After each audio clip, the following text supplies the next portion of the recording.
Now we're going to talk about the for-in loop. Here we have a scene with some spheres, boxes, a pyramid, and a cylinder.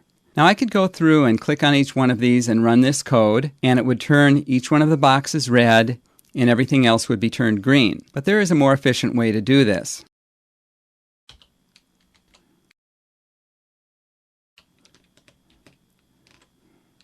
So here we have for obj in geometry do. So what this will do is loop through all the geometry in the scene. And for each piece of geometry, it will execute this code, except that I need to substitute obj for the current object. And obj is just an arbitrary word that I chose to be the loop variable. So here I have for obj in geometry do if class of obj is equal to box, then obj wire color equals red, else obj wire color equals green. So let's try this. So that turned the boxes red and everything else green. And again, obj is just an arbitrary variable. So I could substitute x there, for example.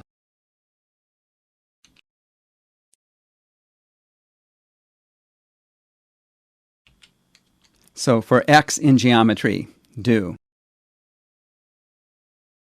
So before I execute, let me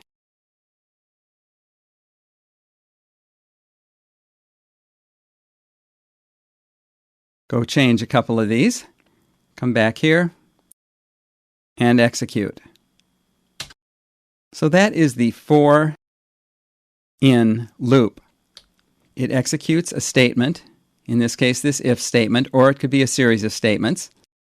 And we'll see how to set that up when we talk about working with blocks of code. But in this case we just have one statement.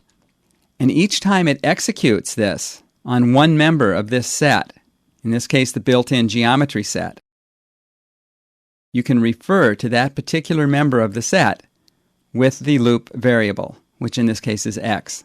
And you can also use your own sets of objects. And we'll look at that later as well. So that is the for-in loop, a convenient way to loop through a whole set of objects and perform the same operations on the whole set.